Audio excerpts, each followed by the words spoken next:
شطر شطر شطر شطر شطر شطر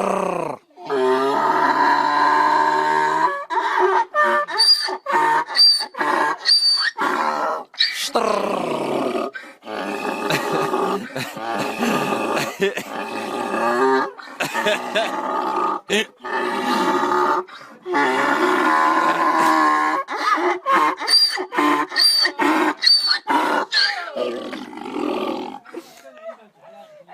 شطر شطر شطر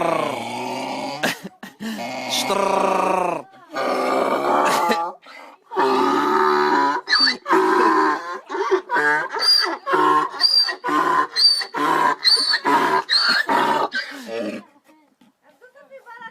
عييتي شطر شطر وشطر باي باي السلام عليكم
أعوذ بالله أعوذ بالله من الشيطان الرجيم بسم الله الرحمن الرحيم الحمد لله رب العالمين والصلاة والسلام على سيدنا محمد وعلى آله وصحبه أجمعين والسلام عليكم ورحمة الله وبركاته. Frères et sœurs, assalamu alaikum wa rahmatullahi wa barakatuh.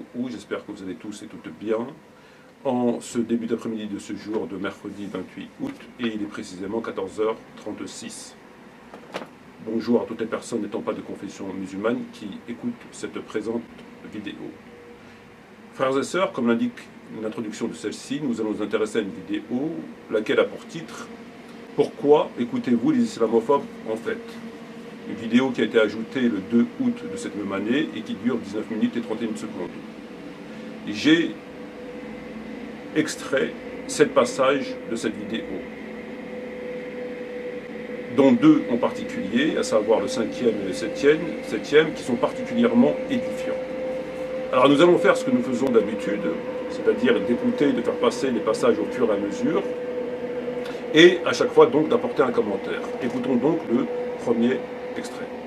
Et il y a des musulmans qui écoutent ces islamophobes, qui essaient de faire douter, et parfois ça fonctionne sur certains. Il y a des musulmans qui doutent. Et après ils demandent de l'aide, à Karim par exemple, ou à moi, ça m'arrive aussi. Ils disent « Au secours, machin, il a fait une vidéo où il dit que le prophète a dit ceci. Qu'est-ce qui se passe? Au secours, peux-tu répondre ?» Parce que c'est exactement ça en fait. Les gens qui disent à Karim « Peux-tu faire une vidéo sur ça ?» Et il fait la vidéo sur ça. Et après, la semaine prochaine, elles reviennent, ce sont les mêmes personnes. Elles disent « Karim, au secours, t'as vu ça? Tu peux faire une vidéo là-dessus ?» Il fait la vidéo et après ils reviennent « Au secours, Karim, j'ai vu ça sur un site islamophobe, tu peux faire une vidéo? Je commence à douter. » Il fait la vidéo et il continue « Karim, je commence à douter, j'ai vu que le prophète a dit ceci. » En fait, c'est pas juste une fois, par erreur, ils ont glissé, ils se sont retrouvés sur un site islamophobe ou une vidéo et ils sont tombés sur une ambiguïté. Alors, frères et sœurs, à l'écoute de ce premier extrait, nous avons entendu l'auteur de cette vidéo nous expliquer un certain nombre de choses. À savoir qu'un certain nombre de musulmans, et probablement de musulmanes, le contactent à travers, entre autres, les mails, afin que ce dernier vienne les secourir. Vienne secourir leur foi, qui semble quelque peu perturbée, ébranlée, s'effriter, et ce, parce que ces derniers ont écouté des vidéos dont il en cite 2, la preuve que l'islam est faux, ou alors 10 exemples de hadiths qui contredisent la science de, me semble-t-il, Majid Ukasha.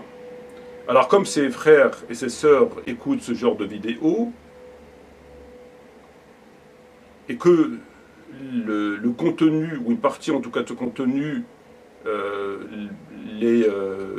leur met un doute, à travers tel hadith qui leur semble faux, qui semble contredire la science, la logique, etc.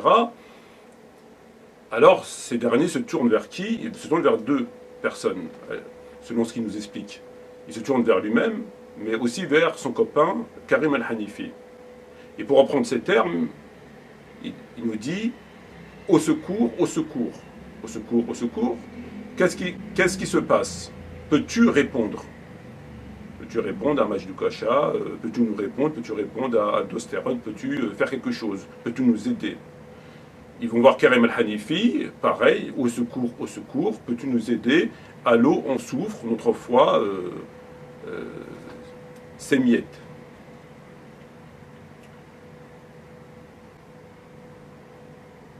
Parce que ces derniers leur mettraient, comme j'aime bien ce terme, des choubouhettes. Des choubouhettes. Choubouhettes qui sert un petit peu... c'est un espèce de fourre-tout, c'est devenu un espèce de fourre-tout. Lorsqu'on ne peut pas expliquer un texte, ou lorsque quelqu'un a une autre position, on appelle ça des choubouhettes. Très bien. Alors, cette situation est quand même assez extraordinaire, c'est le moins que je puisse dire. Alors la première des choses, je suis quelque peu dubitatif quant à cette démarche, perplexe, c'est qu'un frère ou qu'une sœur va écouter une vidéo de quelqu'un qu'on présente comme un islamophobe et de quelqu'un qui leur mettrait des choubouhettes. Ce serait pas bien. On ne clique pas sur des vidéos qui vont nous mettre du choubouhet selon ce qu'il nous explique. Très bien. Alors, moi, j'aimerais simplement savoir qu'est-ce qui est finalement le plus grave. Qu'un musulman avait écouté une vidéo d'un islamophobe qui voudrait démontrer telle ou telle théorie ou contre-théorie, peu importe, par rapport à l'islam, par rapport à des hadiths, etc. Ou d'aller chercher secours, assistance, réconfort dans la foi à quelqu'un qui est ouvertement non musulman, à quelqu'un qui est kafir sunnite. Qu'est-ce qui est le plus grave à la lecture du Coran et de la Sunna? Moi, demain, je vais cliquer sur une vidéo, je vois un titre de vidéo, 10 hadiths faux, ou enfin, quelque chose comme ça. Bon, je clique dessus, j'écoute, bon, voilà, je me fais mon idée. Le cas échéant, je vais demander à quelqu'un de confession musulmane qui connaît, ben, voilà, ou aller me renseigner, ou me documenter. Ou alors, d'aller voir un kafir, donc il ne croit ni en Dieu ni au jour dernier. Le prophète pour lui, Mohammed alayhi salam, il ne fait pas la distinction entre Mohammed alayhi salam et Momo de l'épicier du coin. Pour lui c'est exactement la même chose. Il ne croit ni absolument. Bon, c'est un kafir. Hein, donc c'est quoi le plus grave? Alors les choses, elles nous ont présentées, c'est quand même assez extraordinaire. À mon sens, elles nous sont présentées complètement à l'envers. On reproche à ces musulmans et musulmanes d'aller écouter des vidéos d'islamophobes qui leur mettraient des choubouhettes, ce qui peut être vrai ou faux, peu importe, la question n'est pas là, mais aller voir un café pour vous fortifier dans votre foi, pour vous aider dans votre foi, pour vous réconforter dans votre foi, apparemment c'est normal. Ce serait normal. En tout cas, c'est présenté comme normal. Alors, Karim al-Hanifi, jusqu'à preuve du contraire, est musulman, même s'il a tenu des propos, mais on y reviendra concernant la crucifixion de Isa alayhi salam. Mais il en est de même. Un musulman qui irait voir Karim al-Hanifi pour que celui-ci le réconforte dans sa foi. Alors moi, je me demande bien de quel secours Karim al-Hanifi peut qu'est-ce qu'il peut lui apporter finalement? Qu'est-ce que Karim al-Hanifi peut apporter en termes de foi à tel frère ou telle sœur? Quelqu'un qui, dans un premier temps, passe son temps à aller faire des débats interreligieux et d'expliquer est-ce que c'est Isa alayhi salam qui est sur la croix ou son voisin ou le boucher du coin, etc. etc.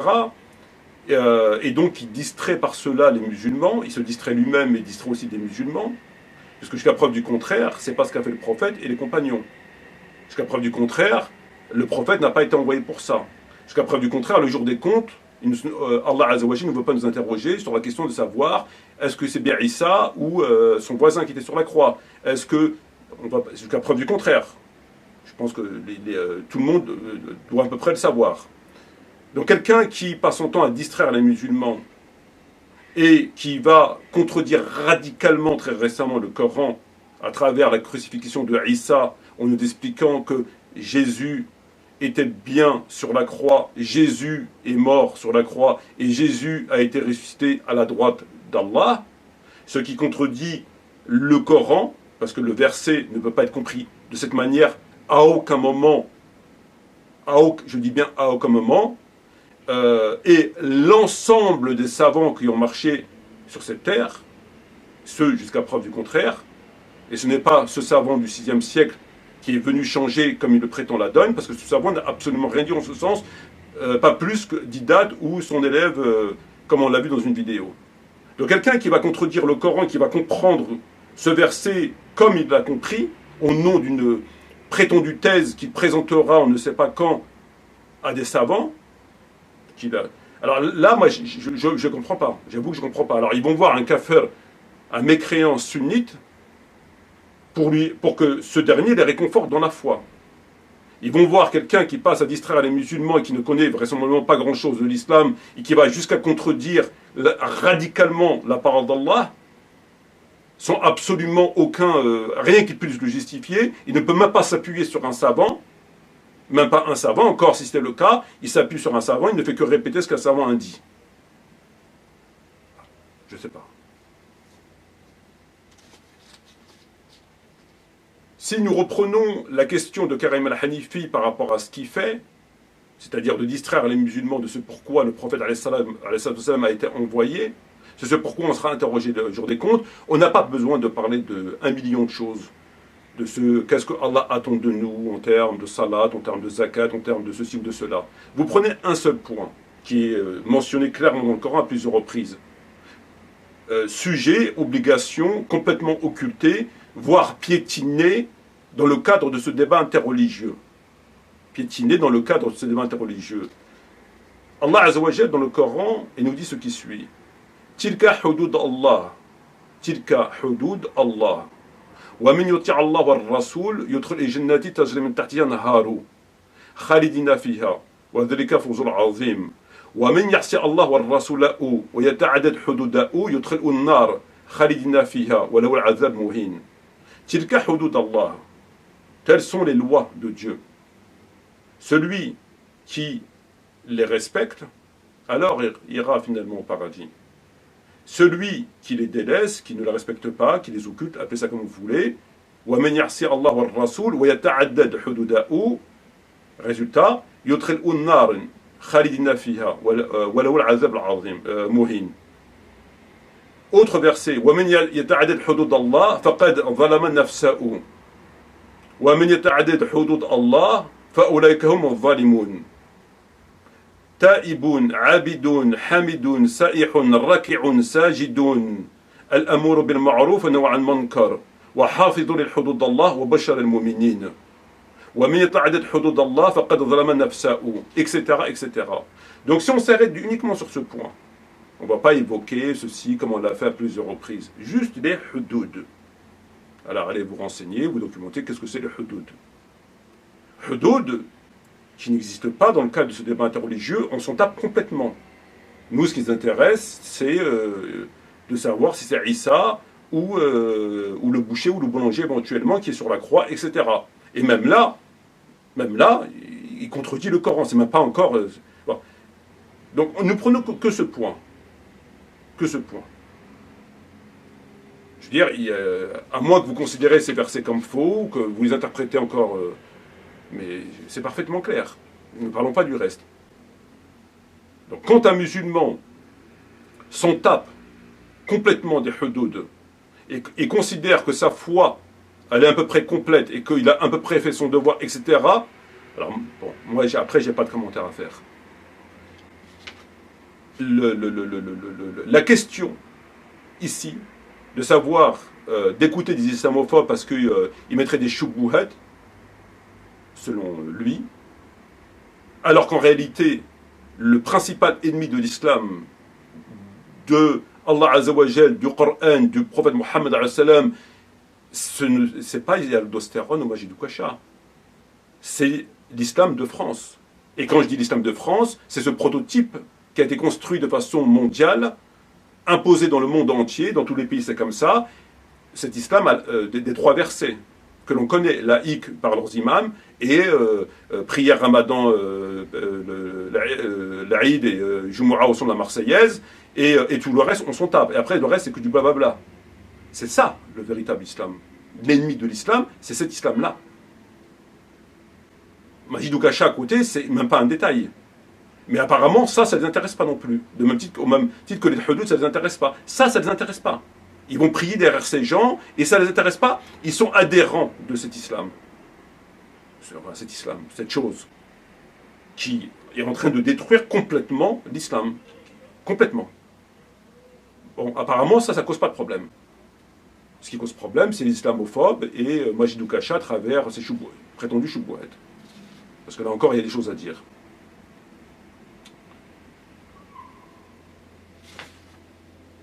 Alors, le Majidou Kasha fait effectivement une vidéo, 10 exemples de hadiths qui contredisent la science.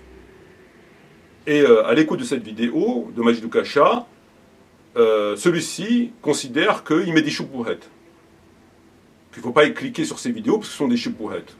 Or, ce matin, j'ai écouté la vidéo de Majidou Kasha et pour faire court, il a repris 2 hadiths afin de les mettre en contradiction avec la science ou que sais-je, peu importe. En tout cas, il met en en accusation, entre guillemets, de hadith. Boire debout et les fameuses 7 dates. C'est cette date magique qui vous préserve de la sorcellerie et du poison. Ces 2 hadiths, pour ceux qui ont suivi mon travail, je les avais déjà évoqués. Donc Majid Kashan n'a finalement, il n'a rien inventé. Le reste de hadith, j'ai pas fait attention, j'ai pas suivi, j'ai pas écouté comment il explique. J'ai uniquement regardé les hadiths qui posaient problème, j'ai pris ces 2 hadiths. Bar debout et les 7 dates. Et celui-ci appelle ça des shubuhat. Quand un musulman va écouter Majid Kasha et qui va écouter ce qu'il dit sur Bar debout ou les 7 dates, et qui vont venir pleurnicher auprès de ce kafir ou de son copain Karim al-Hanifi, celui-ci dit, mais vous cliquez sur des vidéos qui vous mettent des choubouettes, faut pas. Ben, jusqu'à preuve du contraire, boire debout, c'est pas une choubouette. Il est où le rapport?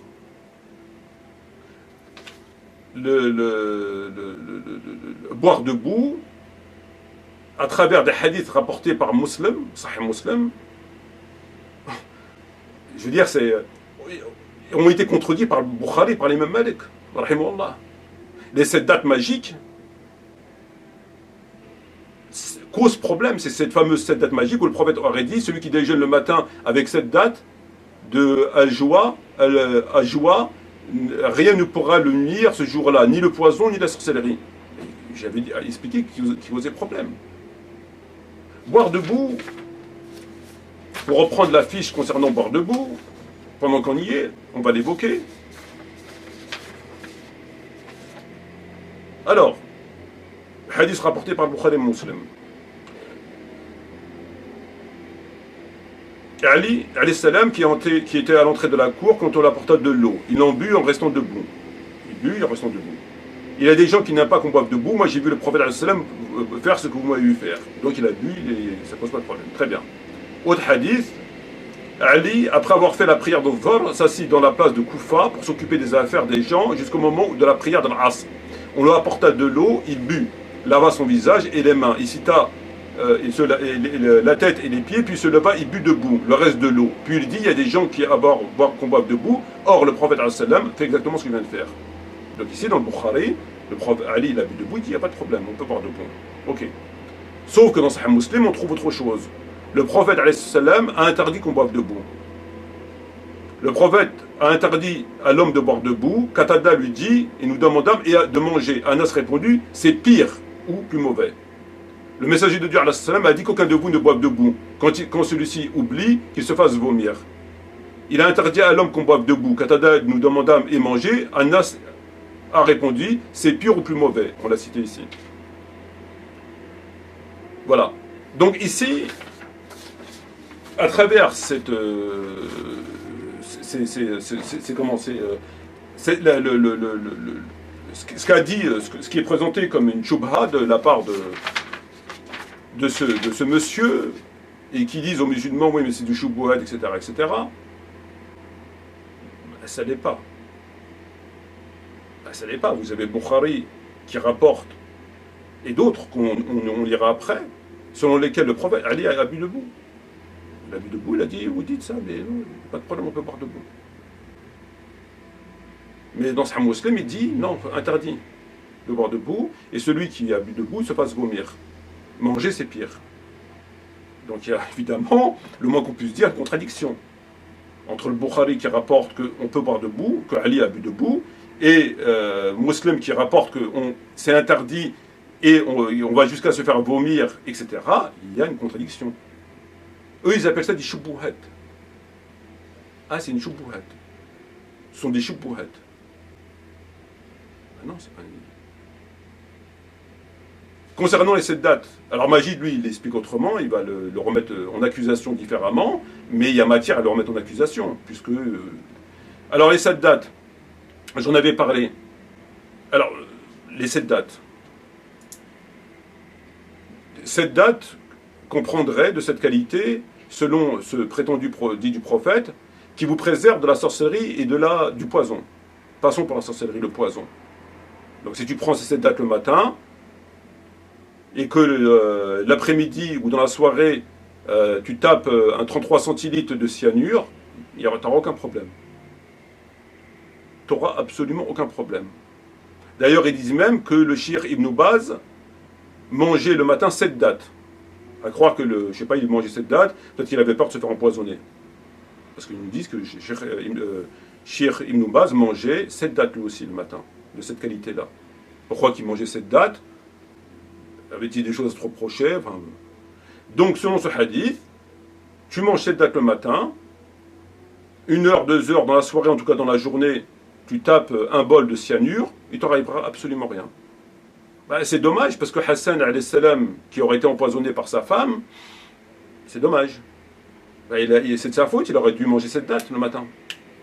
Le prophète Mohammed, alayhi salam, qui a été empoisonné par cette fameuse juive, et qui aurait été, sa mort aurait été due, selon certains, à cause de ce poison, ben, elle aurait dû manger 7 dattes. Et Trump, qu'est-ce qu'il fait Trump? Les Américains, qu'est-ce qu'ils font? Ben, ils devraient aller chercher cette molécule. Ben, des dattes qui vous préservent du poison. C'est quand même pas rien. Je veux dire, le cyanure, tu le bois, c'est comme si tu buvais du Fanta. C'est comme si tu avais bu du Fanta. Lorsqu'on met ce hadith en question, alors moi j'invite quelqu'un qui considère, si lui ou son copain considère que ce hadith est authentique, dans ces cas-là, qu'on nous fasse une démonstration en direct. Qu'il mange cette date, bon, lui il ne croit pas. Bon, mais quelqu'un qui croirait, il ne croit pas à l'islam, il ne croit pas au prophète, il ne croit pas à tout ça.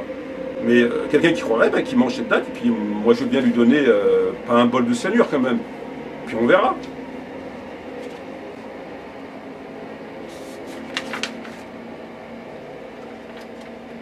Voilà pour le premier extrait, extrait numéro 2. En plus, ça engendre plusieurs problèmes d'être toujours sur la défensive face aux islamophobes. Ça engendre une dérive qui consiste à tout le temps nier ce que les islamophobes disent, alors que parfois ils disent des choses vraies. Quand ils disent Aïcha avait 9 ans, c'est dégueulasse, au lieu d'assumer de dire oui, d'après le hadith, elle a 9 ans, ce n'est pas dégueulasse, ils disent oui, en effet, c'est dégueulasse, mais il manquait la dizaine. Lui, il a inventé l'histoire de la dizaine. Et c'est une ultime réponse pour les islamophobes. C'est pas contre les islamophobes, c'est pour les islamophobes, pour leur faire plaisir, pour les satisfaire. Alors, dans cet extrait, nous l'avons entendu nous dire ce qui suit. Extrait numéro 2, les islamophobes disent des choses vraies. Les islamophobes disent des choses vraies. Comme par exemple Aïcha 9 ans. En ajoutant, oui, elle avait 9 ans et c'est pas dégueulasse. Et c'est pas dégueulasse. Très bien. Alors, la première chose que j'ai envie de dire, en reprenant son propos, les islamophobes disent des choses vraies, dont entre autres Aïcha 9 ans, c'est pas dégueulasse. Mais en même temps, ils demandent aux uns et aux autres de ne pas cliquer sur leurs vidéos, de ne pas les écouter parce qu'ils mettent des choubouhettes. Et en même temps, ils nous disent qu'ils disent des choses vraies. S'ils disent des choses vraies, il y a quand même matière à les écouter. Ça prouve qu'ils ne disent pas que des conneries. Puisqu'il nous dit lui-même, ils disent des choses vraies. Ben, moi, ça m'intéresse. Parce que les choses vraies qu'ils disent, c'est toujours bon à prendre, surtout lorsque eux nous les présentent comme étant des choubouhettes. Puisque ces gens remettent en question des hadiths authentiques comme les 7 dates et boire debout. Mais comme eux, ils sont dans ce fameux truc machin authentique, machin, donc c'est des choubouhettes.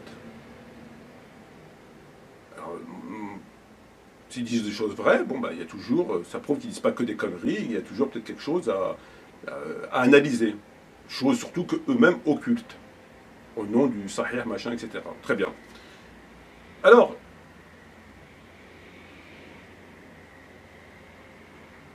enfin, eux, quand les islamophobes disent des choses vraies, eux, ils les appellent des choubouhettes. C'est pas la même chose. Boire debout, ah non, mais c'est des choubouhettes. Cette date, c'est du choubouette. Pas pareil. Oui. Parce qu'il faut savoir qu'Allah Azza wa Jal dit ذلك الكتاب لا ريب فيه للمتقين ذلك الكتاب لا ريب فيه للمتقين c'est Bukhari. Ceci est le livre sur lequel il n'y a pas de doute. Ah, c'est pas forcément le Coran. pas forcément le cas. Alors, 9 ans, c'est pas dégueulasse. Oui, il faut assumer, musulmane, il faut assumer que le prophète s'est marié à 9 ans, et ce n'est pas dégueulasse. Et 3 ans, c'est dégueulasse. 4 ans. C'est à partir de quand que ça devient dégueulasse? Si 6 ans, 9 ans, c'est pas dégueulasse. À partir de quand ça devient dégueulasse? À partir de quand? Ah ben, c'est dans le Bukhari, donc c'est bon. Faut pas remettre en question. On prend le Sahih de l'imam Muslim. Que nous dit-il sur ce hadith?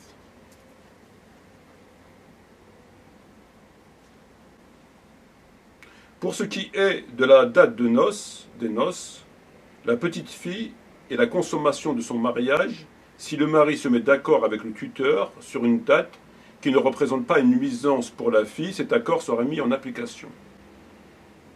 Mais s'ils divergent sur cette question, Ahmed et Abu Obaid préconisent qu'elle doit y être obligée à l'âge de 9 ans.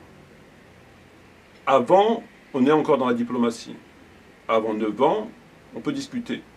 On parle avec le papa, est-ce que il y a moyen, 3 ans, 4 ans, 5 ans, 6 ans, 7 ans, 8 ans, on peut s'arranger. Mais si elle a 9 ans, là, il faut qu'elle soit obligée. Ahmed et Abu Obaid préconisent qu'elle doit être obligée à l'âge de 9 ans. Et pas moi. On ne peut pas l'obliger à moi. Moi, on ne peut pas l'obliger. Moi, c'est un accord, c'est un deal avec son papa. On discute. Mais à 9 ans, elle n'a plus rien à dire. Malik et Shafi'i et Abu Hanifa font dépendre les noces de la capacité et de la disposition physique de la fille à coïter, sachant que cela diffère d'une fille à une autre. Elle ne peut être déterminée et ne peut être déterminée de façon précise pour toutes. Donc la nuit des noces, selon la capacité physique de la fille. 4 ans, 5 ans, ça dépend comment elle est formée. Si elle est résistante, etc., etc. Sachant que cela diffère évidemment, nous dit-il, d'une fille à une autre. Telle est l'avis correct. Le hadith de Aïcha ne comporte d'ailleurs aucune précision de la date des noces, comme il n'implique aucunement l'interdiction de cela dans le cas des filles viripotentes capables de coïter avant l'âge de 9 ans. Là, ça va. En fait, pour que ce soit dégueulasse, c'est quand dégueulasse? C'est un jour, ça se compte en jours, c'est quand? 9 ans, c'est pas dégueulasse. 6 ans, c'est pas dégueulasse. Et ici, on y dit 3, 4, 5 ans, c'est pas dégueulasse aussi. Ça dépend après, ce que je viens de vous expliquer. Et il termine donc, ni l'autorisation de le faire dans le cas des filles qui ne sont pas encore capables de supporter le coët, etc., etc., Daoud, etc., etc. Le prophète, Aïcha a dit, le prophète m'a épousé alors que j'avais 7 ans, mais dans la plupart des versions, il est dit à l'âge de 6 ans. Donc il y a une divergence. 7 ans, 6 ans, ils ne savent pas. Pour concilier, ces deux versions, nous dirons qu'elle avait 6 ans et de quelques mois. Ah si, oui, bah, quand il y a une contradiction dans les sahih, certains disent 7 ans, d'autres 6 ans. Pour les concilier, on dit qu'elle avait 6 ans et demi. C'est simple, hein? C'est très simple. Voilà comment on règle le problème des sahih. Quand il y a une contradiction, ben, on va dire qu'elle avait 6 ans et quelques mois. Le problème, il est réglé. Les deux sont sahih, il n'y a pas de problème, tout est réglé, rien à dire. Très bien.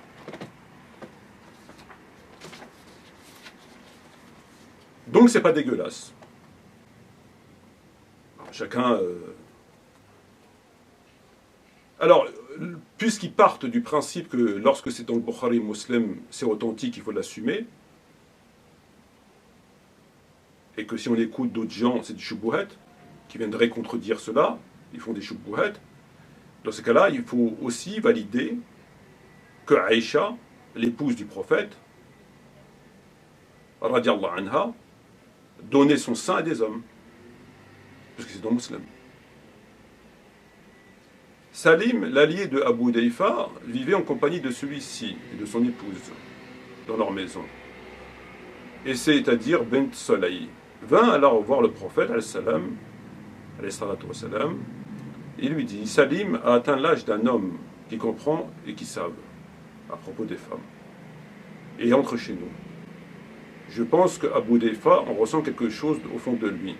Le prophète dit alors, allaite-le, tu lui seras illicite. Et le ressentiment d'Abu Hudayfa se dissipera. Mais c'est un homme, lui dit-elle. Le prophète sourit, il lui dit, je sais que c'est un homme. Il lui dit, allaite-le. Elle répondit, mais il porte la barbe, dans une autre version. Plus tard, elle revint dire au prophète, je l'ai allaité, la version d'Abu Hudayfa se dissipa, s'est dissipée. Donc elle l'a fait. Elle a allaité un barbu. Ibn Abi Mulaika dit, je restais un an, ou presque, sans transmettre ce hadith, par peur de la réaction des gens. Donc il n'était pas complètement conquis, tu vois. Il s'est dit, là, j'ai l'impression comme on voit au charbon.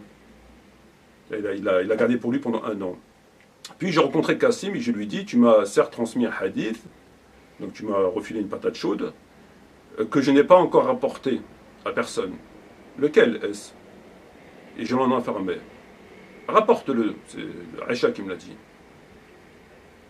Salama dit à Aïcha, donc Salama, autre épouse du prophète, tu reçois chez toi un garçon presque pubère, que personnellement je ne souhaiterais pas recevoir. Aïcha lui répondit, n'as-tu pas un bon exemple à la personne du messager de Dieu? Toutes les épouses du prophète refusaient l'entrée chez elle à celui qui avait été ainsi allaité et dire à Aïcha, par Allah, nous ne considérons ceci que comme une dispense que le messager de Dieu a accordé à Salim en particulier, personne qui a été ainsi allaité n'entrera chez nous. Alors là, c'est très intéressant. Donc là, on vous dit simplement, on demande à vos femmes d'allaiter des barbus. Allaiter. On parle d'allaiter. Les savants reconnaissent ceci, qu'il s'agit bien d'un allaitement. Des barbus. Afin qu'ils deviennent vos frères de lait. Et que par conséquent, la femme peut se dévêtir devant lui. Aïcha, d'après ce qui est mentionné ici et ailleurs, l'a fait. Donc chez elle, il y avait des ados qui rentraient. Et qui la voyaient sans hijab. Alors que nous savons tous très bien qu'il est clairement établi que l'allaitement n'est valable que lorsque c'est un nourrisson. C'est-à-dire jusqu'à, d'après ce qu'ils nous disent, 2 ans. On y reviendra, Inch'Allah. Au-delà d'un adulte, ça n'a aucun effet. L'allaitement n'a aucun effet. Aucun. Il faut que ce soit obligatoirement un nourrisson. Obligatoirement. Ceci, c'est quand même quelque chose. Lorsqu'on parle des chiites qui insultent, entre autres, les femmes du prophète, et en particulier Aïcha, ici, ils n'ont rien à envier aux chiites. Lorsqu'on vient vous expliquer que Aïcha donnait son sein à des hommes, et qu'elle conseillait aux femmes de donner leur sein à des hommes, à des barbus, ça contredit le Coran concernant... est-ce qu'on a besoin d'expliquer cela? Et que nous savons que l'allaitement n'est valable que pour un nourrisson. Il existe un certain nombre de hadiths en ce sens. Ça ne marche pas avec un adulte. Une fois que l'homme il est formé, ça ne marche pas. Il faut l'accepter. C'est sahih. Moi, par exemple, je suis en train de vous mettre une choubouhet. Je suis en train de faire des choubouhet. Des choubha. C'est quand même incroyable. C'est dans Muslim. Donc il faut l'accepter. Sahih. Et il n'y a pas que celui-là, il y en a d'autres. Passons à présent au 3e extrait. Vous êtes soumis. L'islam est la vérité, point. Mais on dirait que certains veulent mettre une virgule. C'est la vérité, mais je suis pas très sûr. Tiens, Oukacha a fait une vidéo, Styron a fait une vidéo, je vais écouter, je vais m'asseoir sur le canapé et écouter ce qu'ils ont à me dire. Mais ça, c'est pas normal, ça. Si t'as la vérité, pourquoi t'écoutes des apostats? Ce n'est pas normal, lorsque tu es musulman, d'écouter des vidéos de personnes qui essaient de faire douter de l'islam. C'est pas normal, et si tu suivais ce que disait le Coran, tu n'en serais pas là. Le Coran dit, Sourate 4, verset 140, dans le livre, il vous a déjà révélé ceci. Lorsque vous entendez qu'on renie les versets d'Allah et qu'on s'enraille, c'est ce que font les islamophobes, c'est ce que fait Oukacha, lorsque vous entendez qu'on renie les versets d'Allah et qu'on s'enraille, ne vous asseyez point avec cela, jusqu'à ce qu'ils entreprennent une autre conversation. C'est-à-dire que le Coran te dit que si Oukacha commence à renier les versets du Coran, alors tu coupes la vidéo. et t'attends qu'il parle d'un autre sujet. S'il se met à parler de... Une fois, il avait parlé de... Celui qui met qui dit pouce bleu, là. Ibra TV. Quand il entreprend une autre conversation, il parle de Ibra TV, tu peux t'asseoir et l'écouter.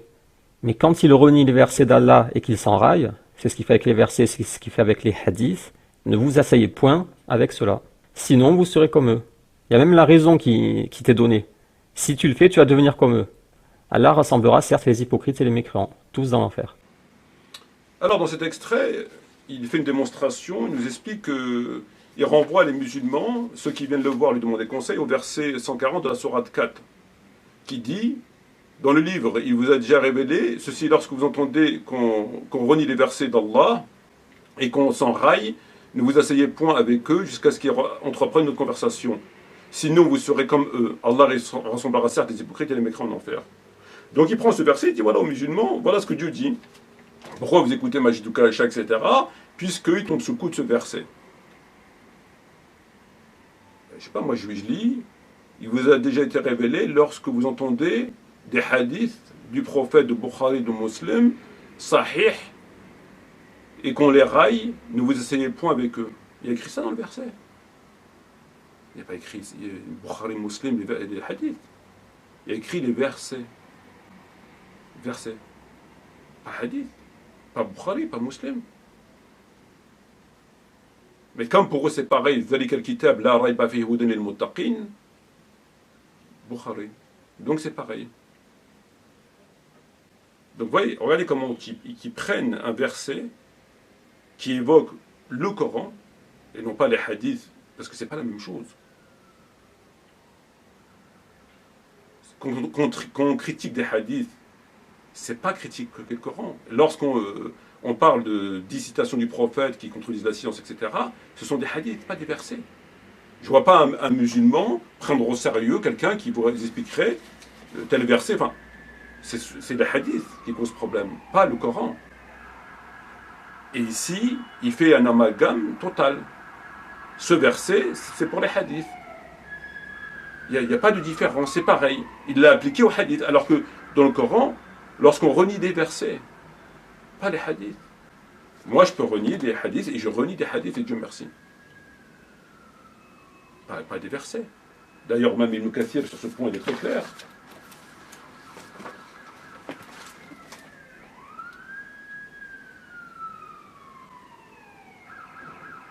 Alors.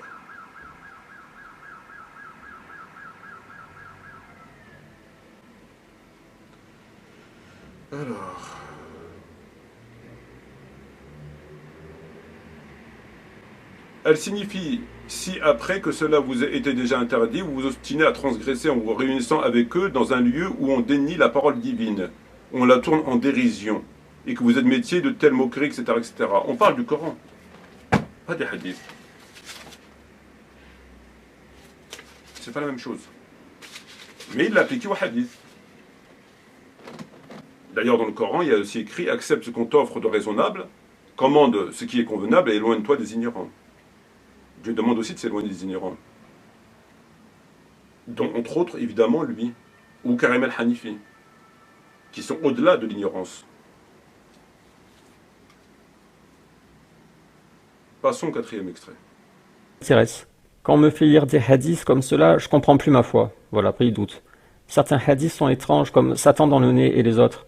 Je te demande une vidéo afin de discréditer cet apostat. Voilà, donc je lui dis les écoute pas. Il les écoute, il se remet à douter. Il dit je commence à douter, il y a des hadiths bizarres, Satan dans le nez, c'est pas logique. Fais une vidéo au secours. Voilà, et si je fais une vidéo, ça ne servira à rien car il va continuer à écouter d'autres sites ou d'autres vidéos et il va douter toute sa vie. Sa vie consiste à chercher des doutes parce qu'il ne s'est pas encore soumis. S'il était soumis, il ne se mettrait pas à douter tous les 3 jours. Vous pensez que les compagnons, quand on leur apportait un hadith comme ça, ils commençaient à douter? Ils se disaient « Oh, Satan dans le nez, c'est pas logique, je commence à douter de la prophétie de Muhammad. » C'est quoi cette attitude d'hypocrite? Normalement, tu es soumis. Et si on t'apporte un hadith qui contredit la logique ou la science, tu l'acceptes quand même. Extrait, passage numéro 4. À l'écoute de ce passage, nous avons entendu l'auteur de cette vidéo faire le reproche aux musulmans, à des musulmans et à des musulmanes, en tout cas ceux qui se tournent vers lui pour être réconfortés dans leur foi, réconfortés ou confortés, peu importe. Et il cite ce fameux hadith selon lequel le prophète alayhi salatu wassalam, aurait dit « Satan est dans le nez ». C'est bizarre, blablabla, blablabla, et il doute. Donc pour lui, il n'y a pas lieu de douter de ce hadith, comme il n'y a pas lieu de douter d'un verset. On ne doute pas de ce genre de hadith, on ne doute pas des sahih. Si le prophète a dit Satan est dans le nez, c'est que Satan est dans le nez. Et on ne doute pas. Et si tu doutes, c'est pas bien. Ce sont des choubouettes. Alors pour, entre guillemets, illustrer sa démonstration, en tout cas ses propos, il prend pour référence les compagnons. Et il nous dit ce qui suit. Vous pensez que les compagnons, quand on leur rapportait un hadith, comme ça, ils commençaient à douter? Oh, Satan dans le nez, c'est pas logique. Je commence à douter de la prophétie de Mohammed. Sont évidemment ajoutés alayhi salatu wassalam, parce que c'est un kafir. Donc on dit Mohammed, pour lui, il ne fait pas la distinction entre Mohammed et Momo, l'épicier du coin ou le vendeur du shit, ou que c'est Mohammed, alayhi salatu wassalam. Alors il qualifie cela d'hypocrisie. Et c'est quoi cette attitude d'hypocrite? Voilà. Donc il ne faut pas douter. Et quand vous doutez, ben, c'est que tu es hypocrite, c'est que ta foi elle est faible, c'est que tu tombes dans les pièges tu donnes crédit aux choubouhettes et à ceux qui les diffusent, et c'est pas le comportement des compagnons. Non, c'est pas le comportement des compagnons. Ah non, jamais.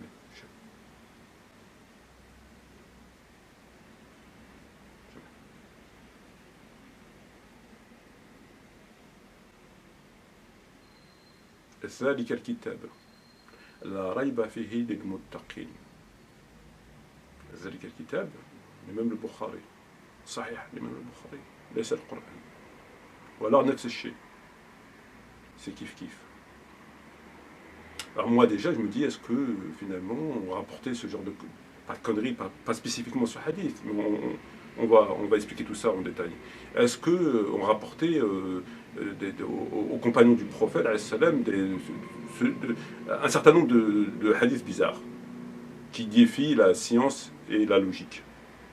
Parce que même selon lui, lorsque ça défie la science et la logique, il faut accepter. On y reviendra. Est-ce que c'était le cas, justement? Il y a matière à s'interroger. Alors, ce qu'on va faire, c'est qu'on va aller consulter nos fiches pour voir un petit peu les compagnons. Parce qu'on parle des compagnons, on prend les références, les compagnons, ce qu'ils viennent de dire et ce qu'on entend sur les compagnons. Et on va voir un petit peu qu'est-ce qui se passe chez les compagnons, on va avoir une idée un peu plus précise sur la question des compagnons et ce fameux discours, les compagnons, etc., etc., les compagnons. Alors, je constate, moi, à la lecture des hadiths, le peu de lecture que j'ai faite, c'est qu'on ne trouve pas énormément la question des débats entre des compagnons, est-ce que ce hadith il est faux, il est vrai, etc. On n'a pas. Il y a évidemment des discussions, est-ce que tu l'as bien entendu, est-ce que tu es sûr, machin, etc. Des hadiths contestés, il y a. Mais disons que c'est pas systématique pour voilà, c'est pas un sujet prépondérant, c'est pas quelque chose qui voilà. Mais il y a bien sûr, évidemment il y a. Alors moi je pense que les conneries ont été diffusées bien après la mort du prophète. Bien après, parce qu'ils ont été écrits, comme tout le monde sait, bien après la mort du prophète. Enfin, je vous renvoie à l'histoire du hadith, et je pense que l'essentiel, le gros de la stupidité, de la connerie, a été réalisé bien après les compagnons. Pour moi, c'est très clair.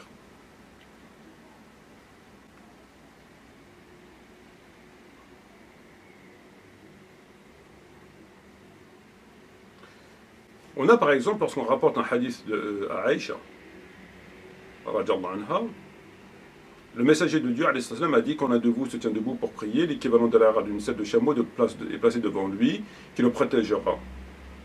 Sinon l'âne et la femme et le chien noir pourraient rompre sa prière.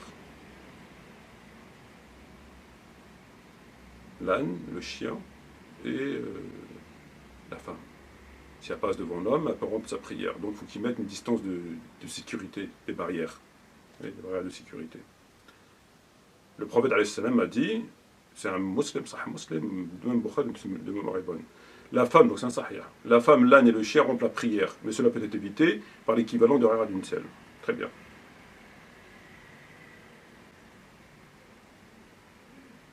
Aïcha l'a contesté. La femme serait-elle une ville bête, s'exclama-t-elle. Je me souviens avoir tout couché devant le messager de Dieu, à l'instar de la dépouille mortelle alors qu'il priait. En évoquant en sa présence ceux qui rompent la prière, le chien, l'âne et la femme, Aïcha dit alors, vous nous assimilez aux ânes et aux chiens? Par Allah, j'ai vu le messager de Dieu prier, tandis que j'étais couché sur le lit, entre lui et la Qibla. Quand j'avais un quelconque besoin, il me déplaçait, etc. Rapporté par l'imam al-Bukhari. Donc ici, on a Aïcha qui conteste un hadith. Hadith que eux valident.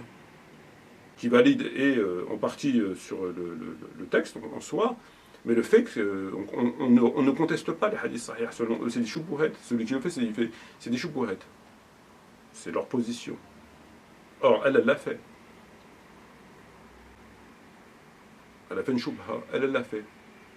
Donc ça prouve bien que, évidemment, que des hadiths comme ça sont contestés. Déjà à leur époque.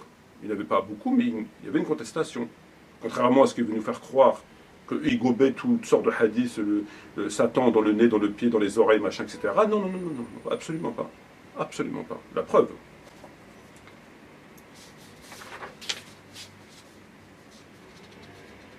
Alors on a vu que donc, cette fameuse histoire de boire debout, reprise par Majid Oukacha, et qu'il y a une contradiction. Donc il y a forcément un qui est faux. Où le prophète a dit il interdit de boire debout et faites-vous vomir, sahih, musulman. Ou Ali l'a bu debout et c'est faux, Bukhari. Donc il ne peut pas être les deux, c'est pas ça. Pour eux aussi c'est possible. Ah c'est possible. Tu peux être à deux endroits différents, tu peux. Ah c'est possible, oui, oui. Non, c'est pas des contradictions. Bah, comme il fait Nawawi, certains disent 6 ans, d'autres 7 ans. Elle avait 6 ans, quelques mois, et puis le problème, il l'a réglé comme ça. Ah, ils font comme ils veulent. Ils font comme ils veulent. Mais il y en a beaucoup des contradictions. On doit voir des hadiths débiles, il y en a beaucoup. La femme qui sort, il n'est pas parmi une femme qui croit en Dieu au jour dernier, de sortir, de voyager à une distance de 3 nuits, sans être accompagnée d'un mahram. Sahih, tout ce que je dis, c'est pour Bukhari Muslim. 3 nuits. Sans accompagner d'un mahram, ok? Authentique. J'ai entendu dans le hadith demander as-tu personnellement entendu ça, monsieur Dieu? J'ai attribué monsieur entendu. J'ai entendu dire la femme ne peut entreprendre un voyage d'une durée de 2 jours, accompagnée d'un mahram. 2 jours. 3 nuits, 2 jours. Le messager de Dieu a dit il n'est pas permis à une femme musulmane d'entreprendre un voyage d'un trajet d'une nuit. 3, 2, 1. Sans être accompagnée d'un mahram. Il n'est pas permis à une femme qui croit en Dieu un jour dernier de voyager à une distance d'1 jour. Donc 3, 2, 1, vous choisissez. Ça dépend après, si tu veux mettre la pression à ta femme, ça dépend, tu fais comme tu veux. Ibn Abbas a dit, le prophète a dit, la femme ne doit voyager qu'avec un individu qui lui illicite en mariage. Et aucun homme n'entrera chez elle sans qu'il soit avec elle, etc. Ibn Abbas dit, elle ne doit pas voyager du tout. Il n'y a pas 3 jours, il n'y a pas 2 jours, il n'y a pas d'un jour, il n'y a pas d'une semaine, il n'y a pas d'un mois. Elle ne doit pas sortir de chez elle avec un mahram, etc. C'est très clair. Le prophète a dit, la femme ne doit voyager qu'avec un individu qui lui illicite en mariage. Donc elle ne peut pas voyager tant qu'il n'y a pas quelqu'un qui a un mahram avec elle. Les autres disent un peu mais 1 jour, un peu mais 2 jours, un peu mais 3 jours. C'est la farfouille. C'est la farfouille. S'asseoir sur une tombe. Le messager de Dieu a dit que l'un de vous s'assoie sur une braise qui brûle ses vêtements et atteigne sa peau est meilleur qu'il s'assoie sur une tombe. Le prophète a dit il vaut mieux que tu t'assoies sur du feu, une braise, qui te crame, qui te brûle, que tu t'assoies sur une tombe. Bukhari, sur ton tigre, machin. Le messager de Dieu a dit ne vous asseyez pas sur les tombes et ne priez pas dans leur direction. Bon, très bien. Pour aller de clair. Ok. Ibn Omar, qu'Allah l'agrée, a dit, a vu de temps dressé sur la tombe d'Abdurrahman domestique, on a vu le gars, etc. Bon. Osman me prie par la main, me fait asseoir sur une tombe. Alors, c'est là que ça m'intéresse. Osman ibn Hakim dit Kharija me prie et me fait asseoir sur une tombe, et me rapporta ensuite que son oncle, etc., dit s'asseoir sur une tombe n'est répréhensible que si on y commet des impuretés. Et Nafi' dit Ibn Omar, qu'Allah les agrée, tous deux s'asseyaient sur des tombes. Ah, petit problème quand même. Alors s'asseoir sur une tombe n'est répréhensible que si on y commet des impuretés. Et Nafi' ibn Omar s'asseyaient tous les deux sur les tombes. Ali ibn Abi Talib, radiallahu anha, se servait des tombes comme d'un oreiller et s'y allongeait. Lui, Ali s'est allongé carrément sur les tombes. C'est pas il s'assoit, il s'allonge. Et Malik dit, Malik là c'est pas dans le Bukhari, les deux ce que je vous ai cité précédemment, Bukhari et Muslim, là c'est pas Bukhari, c'est Muwatta. Mais je le cite quand même pour... Malik déclara, à notre avis, l'interdiction de s'asseoir sur une tombe n'est relative qu'à la satisfaction des besoins. À notre avis, l'interdiction de s'asseoir sur les tombes est relative à la satisfaction des besoins. Donc, bon, c'est interdit, il vaut mieux que tu t'assoies sur du feu, une braise, que machin, une tombe, ok. Puis finalement, non, c'est répréhensible que si tu commets des impuretés. Et puis Nafi' ibn Omar, il s'asseyait sur des tombes. Ali, carrément, il s'est allongé. Bon, à un moment donné, bon, il faut s'arrêter, quoi. Ou alors, vous faites passer le prophète pour un fou. C'est aussi simple que ça. Il dit tout et son contraire. Parce que tout est sahih. Sahih. Authentique. Shubuhat. Et beaucoup de hadiths ont été remis en question.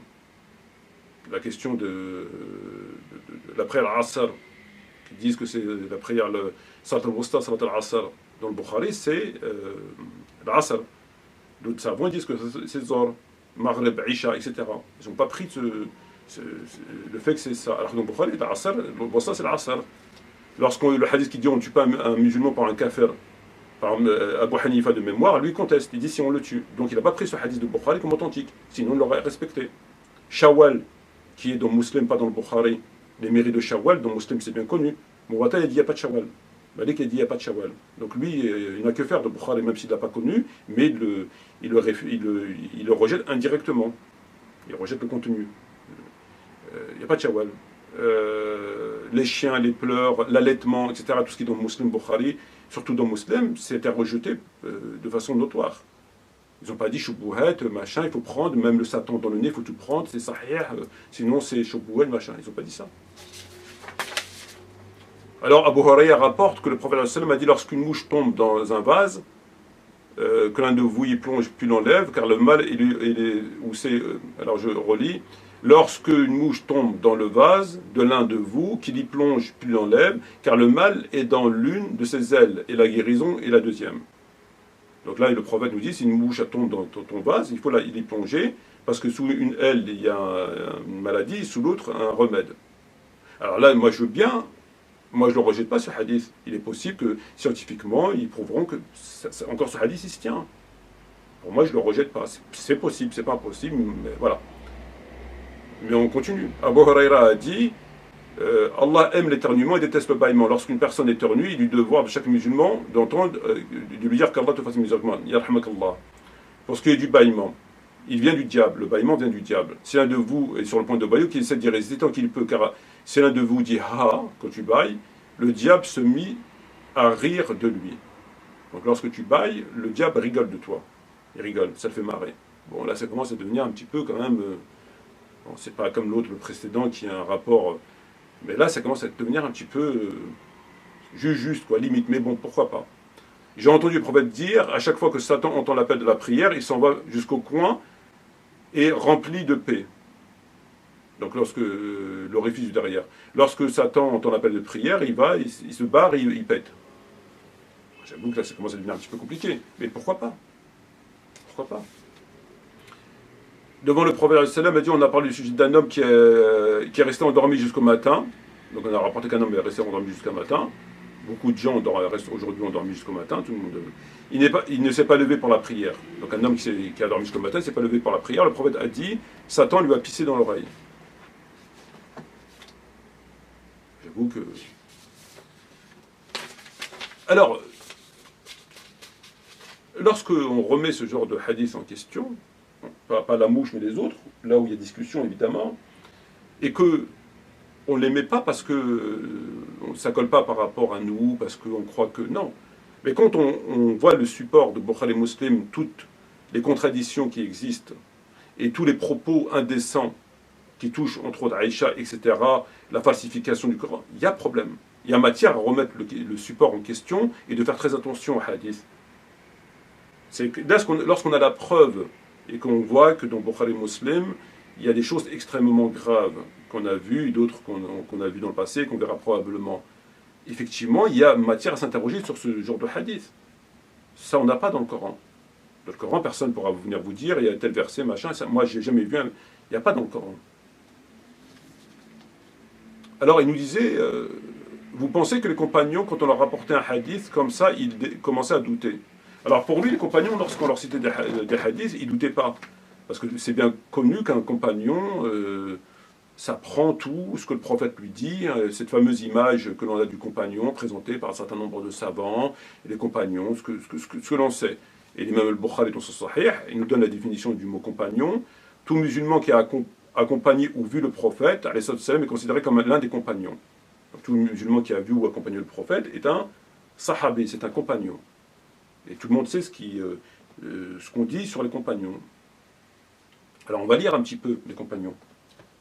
On va lire un petit peu ce qu'il y a dans Bukhari Muslim par rapport aux compagnons. On va voir si eux, ils gobaient comme ça les hadiths, comme ça, et ce qu'on veut faire croire aux gens. Alors tout ce que je vous lis, c'est dans le Bukhari Muslim. Il n'y a pas d'autre, il n'y a pas de Muwatta, c'est du Sahih.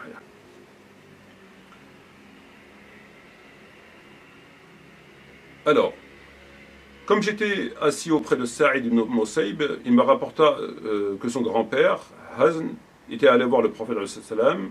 Celui-ci lui dit, comment tu t'appelles? Le prophète dit à Hans, comment tu t'appelles? Il dit Hans. Le prophète dit, tu es plutôt Salh, ou Salh, peu importe. Il dit, jamais je ne changerai le nom que m'a donné mon père. Ibn Musayyib dit, c'est pour cette raison que nous avons toujours eu une certaine dureté de caractère. Le prophète sallam, on le sait, parfois quand il rencontrait des gens qui avaient des noms qui contredisaient l'islam, qui étaient déplacés, qui contredisaient. Alors il demandait de les changer. Il a changé un certain nombre de prénoms. Et donc il rencontre cet individu, il lui dit comment tu t'appelles? Il lui dit Hazn. Donc Hazn, la tristesse. Et il lui dit tu es plutôt Salh. Donc il lui dit non, il faut changer. Tu es plutôt. Il lui répond jamais je ne changerai le nom que m'a donné mon père. Jamais. Donc ça c'est un compagnon, il a vu le prophète, il est musulman. Il dit le prophète non, hors de question. Alors, lui il ne remet pas en question un hadith, il fait plus grave, il va désobéir au prophète. Il dit non, je ne changerai pas.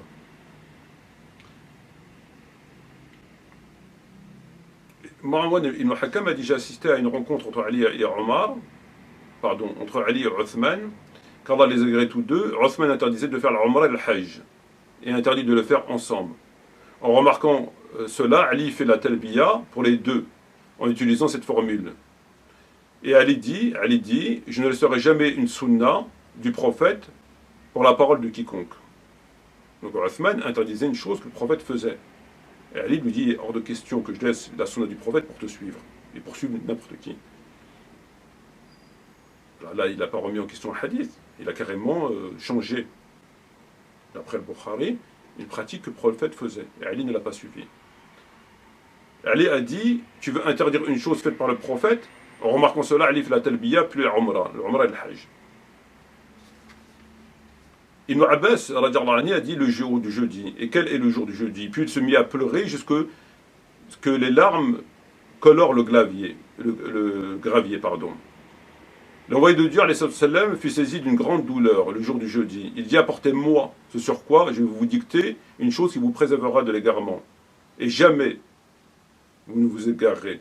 Mais les présents se mirent à se disputer, bien qu'il ne convient jamais de se disputer devant le prophète. Et ils dirent, l'envoyé de Dieu délire, et est en train de divaguer. Laissez-moi, l'état où je suis vaut mieux ce à quoi vous m'appelez.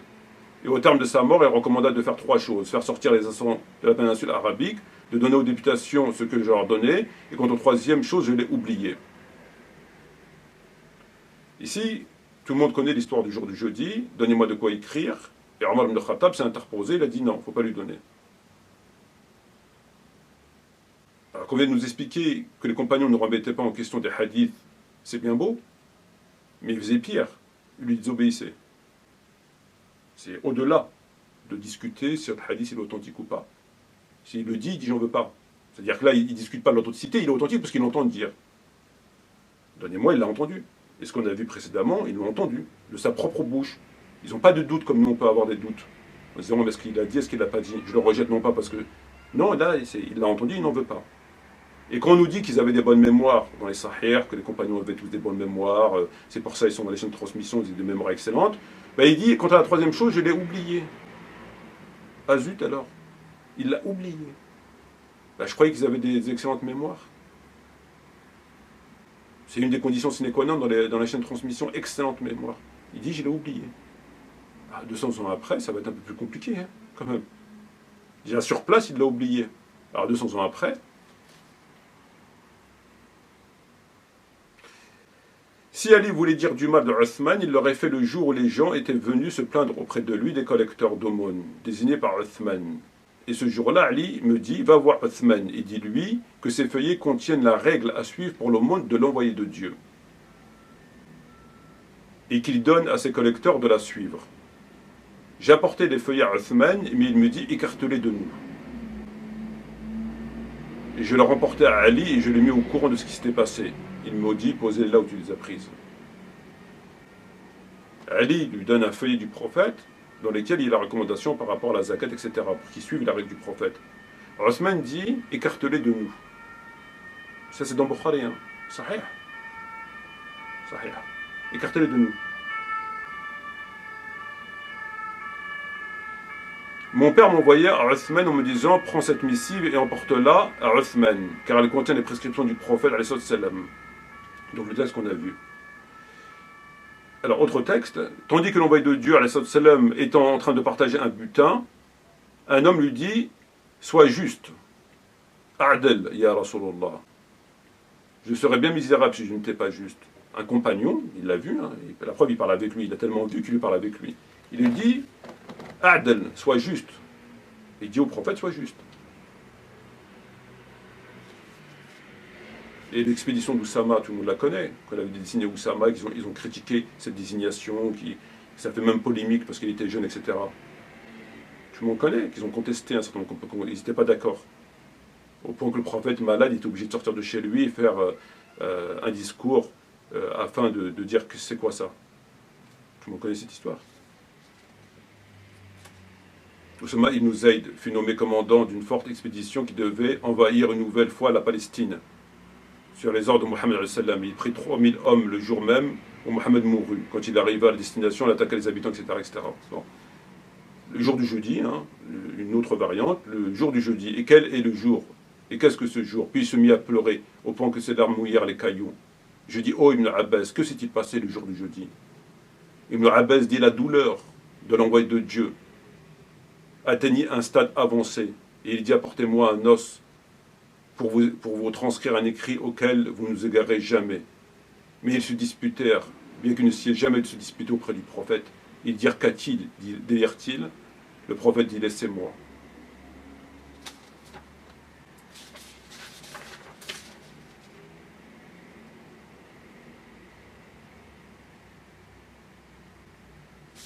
Nous étions à Siffin lorsque Sahl ibn Hunafen s'était levé pour dire aux gens, ayez des soupçons envers vous, envers vos propres personnes, car nous étions avec l'envoyé de Dieu à Hudaybiyah.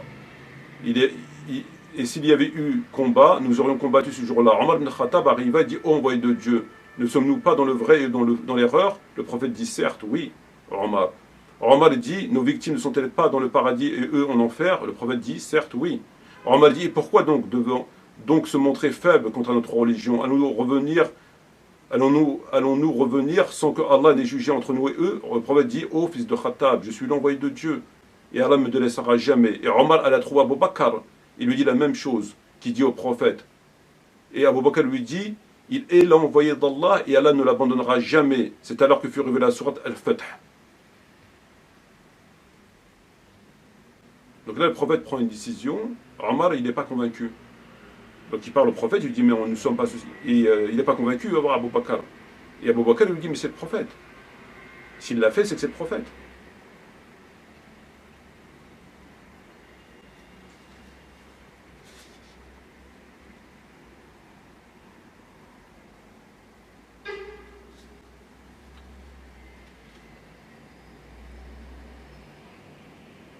voici ce que Mohammed, envoyé de Dieu, a conclu. Il aimait quoi? De s'opposer. Si nous savions que tu étais vraiment l'envoyé de Dieu, nous ne t'aurions pas empêché. Nous t'aurions plutôt prêté allégeance. Écrit plutôt, voici ce que Mohammed ibn Abdullah a conclu. Et le prophète dit par Allah, je suis Mohammed ibn Abdullah, je suis l'envoyé de Dieu. Et il dit, et comme le prophète ne savait pas écrire, il dit, il dit, Ali efface le mot, l'envoyé de Dieu. Ali dit, par Allah, je n'oserais pas jamais l'effacer. Le prophète dit, montre-moi. Donc il dit, Ali lui montra, il effaça. Donc là, il demande à Ali d'effacer, Ali lui dit, j'effacerai pas. J'effacerai jamais. Alors, vrai, est-ce que c'est vrai ou c'est faux, c'est quand même assez étrange. Mais bon, il est là, il faut le citer. Pourtant, c'est un hadith authentique. C'est authentique.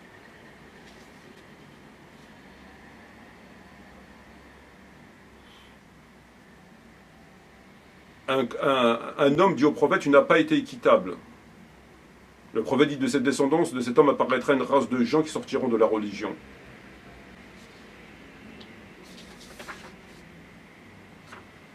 Ibn Abbas nous raconte ce qui suit. Le prophète alla rendre visite à un homme malade. Il dit, il n'y a aucun mal. Ce sera une purification s'il plaît à Allah. L'homme dit, pas du tout. C'est plutôt une fièvre bouillante qui s'est abattue sur le vieillard pour lui faire visiter les tombes. Le prophète lui dit alors il en sera ainsi. Tout ça, c'est pour vous dire que lorsqu'on vient vous expliquer que les compagnons gobaient tous les hadiths, d'ailleurs qui n'existaient même pas, du style, tout ce qu'il dit le prophète, il n'y a pas de problème, il l'a dit, machin, truc, la mouche, le truc, là, le Satan, machin, oui, aveuglément, c'est voilà. Ici, c'est plus grave. C'est même pas des hadiths sur lesquels on peut discuter. Est-ce que c'est vrai ou faux? Vous avez des compagnons qui contestent le propos même du prophète alors qu'il est en face d'eux. Il n'y a même pas de Bukhari, c'est même pas authentique. Ils l'entendent et ils contestent. C'est plus grave que de venir discuter sur un propos du prophète, s'il a bien entendu, ce qu'il a bien entendu, est-ce qu'Abu Huraïra a bien entendu. C'est même pas ça. Ils contestent. Ils changent la pratique du prophète. Il la change. Là, on a vu, Othman a changé. C'est dans le Bukhari. Donc, qu'on vienne nous dire ça ensuite, c'est quand même... Le prophète a dit, transmettez l'ordre d'Abu Bakr afin qu'il préside les gens dans la prière. Aïcha dit, si Abu Bakr prend ta place, il ne pourra pas faire entendre les gens à cause des sanglots. Donne plutôt cet ordre à Omar. Aïcha dit, je dis à Hafsa, dis-lui, si Abu Bakr prend ta place, il ne pourra pas faire entendre les gens à cause des sanglots. Donne l'ordre à Omar de présider la prière. En effet, Hafsa s'exécuta auprès de l'envoyé de Dieu, qui lui s'énerva. Vous êtes comme les femmes qui ont été éprises de Joseph. Transmettez à Abu Bakr l'ordre de présider la prière. Hafsa dit à Aïcha, je ne pouvais avoir de ta part un bien quelconque. Tout le monde connaît cette histoire où le prophète mourant dit, dites à Abu Bakr de diriger la prière. Et Aïcha s'opposa en disant, mais dites à Omar, parce que Abu Bakr il pleure, etc. Dites à Omar. Parce qu'il pleure son père quand il lit le Coran, Abu Bakr il pleure. Donc elle dit ça, très bien. Ça c'est dans le Bukhari Muslim. Cependant, dans le Muslim, il y a aussi ce texte-là. C'est Aïcha qui parle. Quand le messager de Dieu entra dans ma demeure, elle dit, donnez l'ordre à Abu Bakr de diriger la prière. J'intervins au messager de Dieu. Abu Bakr est un homme sensible. Quand il récite le Coran, il ne peut retenir ses larmes. Si tu disais un autre qu'Abu Bakr, par Allah, écoutez bien, par Allah, ma seule crainte était que les gens ne voient un mauvais présage dans la première personne qui occupera la place du messager de Dieu. J'essayais de l'en dissuader à 2 ou à 3 reprises, mais il insista qu'Abu Bakr dirige la prière. Donc en fait, quand le prophète il est mort, elle narre l'histoire qu'elle a vécue et que la véritable raison qui l'a conduit à dire au prophète, dites à Omar de diriger la prière et non pas Abu Bakr parce que mon père il pleure, c'est pas parce qu'il pleurait. C'est parce qu'elle la raconte cette histoire après. Et elle dit, je reprends ses propos, je cite Aïcha, après la mort du prophète, par Allah, ma seule crainte était que les gens ne voient un mauvais présage dans la première personne qui occupera sa place. Je préférais donc qu'il dise ça de Omar que de mon père. Donc en vérité, la véritable raison, c'était pas que son père pleurait. Ça, Abu Bakr dirigeait la prière, il était capable de diriger la prière quand même. Quand il priait lui, quand il a déjà dirigé la prière, Abu Bakr, et surtout quand il était calife, il a dirigé la prière avec les compagnons pendant 2 ans et demi. C'est faux. C'est pas cette raison. C'est fallacieux. C'est parce qu'elle voulait pas que les gens voient en Abu Bakr quelqu'un de négatif, pour reprendre ces termes. Ma seule crainte était que les gens ne voient un mauvais présage dans la première personne qui occupera la place du prophète. Donc comme elle ne voulait pas que ça retombe sur son papa, elle a préféré que c'est Omar qui va. Donc quand elle a dit ça au prophète, et à Hafsa, elle lui dit, dis-lui de dire à Omar, mon père il pleure, c'est pas vrai. C'est pas la vraie raison. Elle l'a avoué après. Elle le dit là dans Muslim. Le prophète a dit, n'empêchez pas vos femmes d'aller à la mosquée si elles en demandent la permission. Donc tout le monde connaît ce fameux hadith, n'empêchez pas les femmes d'aller à la mosquée. Bilal ibn Abdullah a dit, par Allah nous les en interdirons certainement. Abdullah se tourna vers lui, il l'insulta grossièrement. Je ne l'avais jamais entendu insulter quelqu'un d'autre de la sorte. Je t'informe que le messager de Dieu a dit, et toi tu as fait par Allah nous les interdire. Alors là c'est comme... Donc il dit non, moi si, je vais leur interdire. Mais il dit, mais le prophète a dit de ne pas... Il l'a insulté. Le prophète a dit, n'interdissez pas aux femmes d'aller à la mosquée, et toi tu me dis, par Allah je leur interdirai. Donc il s'est fait insulter. Ben, lui aussi, il a écouté le prophète, pourtant il dit non, non, non, moi j'interdirai à ma femme d'aller à la mosquée. Si bien qu'il se fait insulter par Abdullah, qui se tourne vers lui, il l'insulta grossièrement. Je ne l'avais jamais entendu être aussi grossier. Je t'informe que le messager de Dieu, et toi tu as fait en par Allah, nous le... Voilà.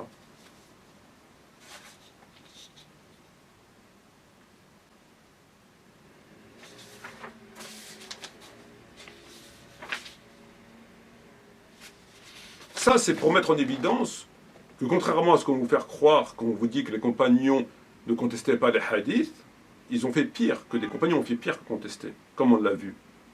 Et contester, c'est un détail devant ça. Et si on n'en trouve pas davantage, c'est parce que ça n'existait pas. C'est tout. Il y en a, comme Aïcha, etc., mais c'est parce que ça n'existait pas. La preuve, c'est qu'ils ont contesté hadiths 100% authentiques parce qu'ils l'ont entendu de leurs propres oreilles, comme les textes que je viens de voir. Donc c'est faux. Alors après, on a les hadiths qui causent problème autrement. Le prophète résida à la Mecque pendant 13 ans. Il leur ordonna de faire l'immigration. Il séjourna 10 ans à Médine. Donc 13 à la Mecque, 10 à Médine. Mais un autre hadith, numéro 3547, le prophète resta 10 ans à Médine. Il resta 10 ans à la Mecque. Alors le premier hadith c'est 13 et 10, l'autre c'est 10 et 10. Alors le chargé de sa mission débuta à 40 ans à la Mecque, durant 10 ans et à Médine, bon, voilà. Donc, Allah le chargea de la mission au début de ses 40 ans, il resta à la Mecque durant 10 ans et à Médine 10 autres années.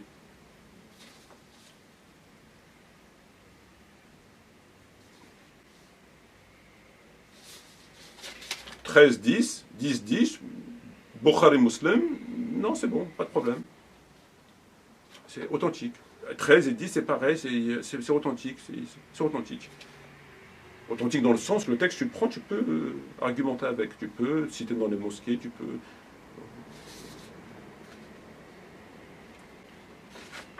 Le fameux verset « N'élève pas ta voix et ne la baisse pas trop », Ibn Abbas a dit « Ne récite pas ta voix trop à voix haute », c'est-à-dire dans ta récitation, sinon les associés entendront, etc.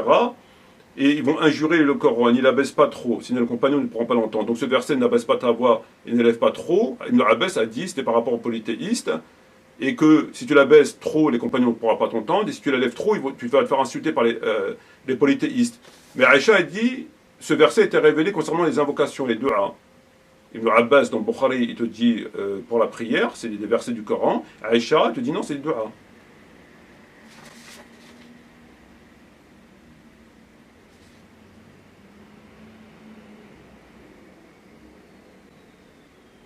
Le prophète a dit, lorsque l'un de vous termine de manger, qu'il s'essuie la main avant de la lécher ou de la faire lécher. Alors faites-vous lécher les mains. Si tu ne peux pas toi la lécher, fais-toi lécher les mains. Je ne sais pas, par ta femme, par ton chien, par ton chat, par ton chameau, par le voisin, comme tu veux. Essaye donc. Ouais, tu ne peux pas, t'appelles, viens me lécher les mains.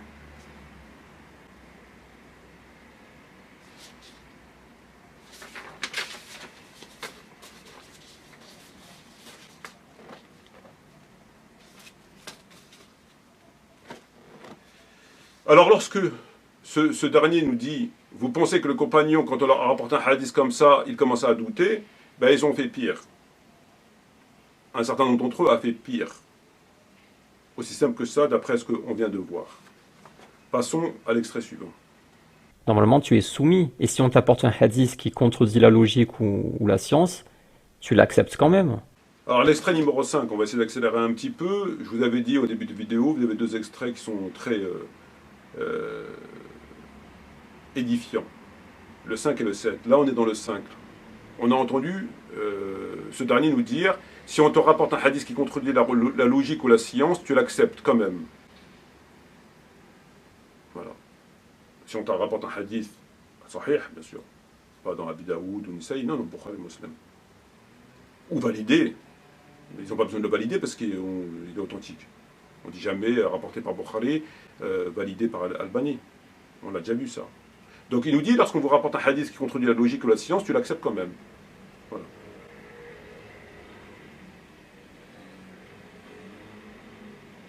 Donc à partir de quand il décide de rejeter un hadith, il faut quoi en fait? Parce que quand c'est la pédophilie, ils acceptent. Quand c'est la falsification du Coran, il accepte. Quand ça insulte les femmes du prophète, il accepte. Quand ils se contredisent entre les hadiths, il accepte. Quand ils défient la logique, il accepte. Quand ils défient la science, il accepte. Donc, en fait, ils acceptent tout, en fait. Il vous dit que si on vous cite un hadith qui contredit une science avérée, pas une pseudo-science, un hadith qui contredit une science, quelle qu'elle soit, ou la logique, quelle qu'elle soit, tu prends le hadith, tu laisses la logique, la science.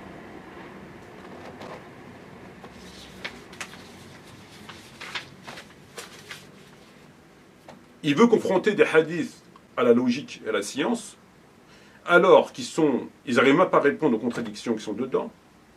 Ils n'arrivent même pas à répondre à tout ce qu'on a vu, c'est-à-dire les propos de la pédophilie, les propos des saints, machin, etc. Ils n'arrivent pas à répondre à tout ça, les contradictions, etc. Ils n'arrivent pas à répondre à tout ça. Ils ne peuvent pas.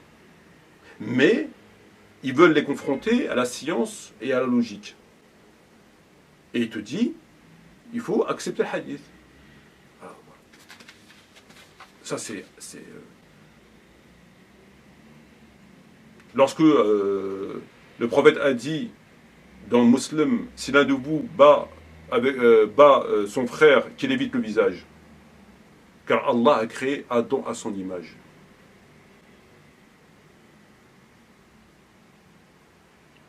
Car Allah a créé Adam à son image.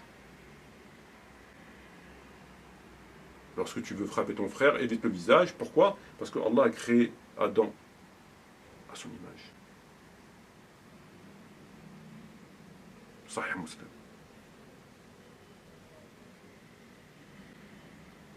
Il ajoute, les ambiguïtés ne sont pas que dans les hadiths, elles sont aussi dans le Coran. Donc il vous dit, mais les ambiguïtés, les shubuhat, elles ne sont pas que dans le hadith, elles sont dans le Coran. Ben, écoute,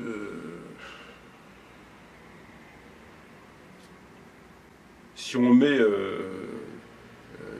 des versets équivoques, on considère qu'ils sont semblables à ces hadiths.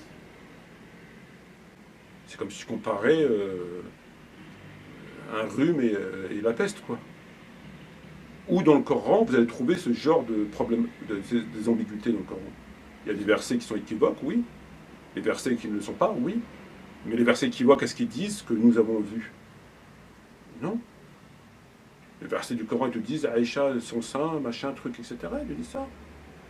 Le Coran te dit, ils mettent un rideau. Les femmes du prophète, ils parlent d'un rideau. Et votre voix, quand vous parlez, sachez comment vous parlez. Que ceux qui ont le malik dans le... etc. Voilà ce qu'il dit le Coran. Mais il vous dit ici pareil. Les ambiguïtés que vous trouvez dans le hadith, ils sont dans le Coran. Au même niveau, ذَلِكَ الْكِتَابُ لَا رَيْبَ فِيهِ هُدًى لِلْمُتَّقِينَ.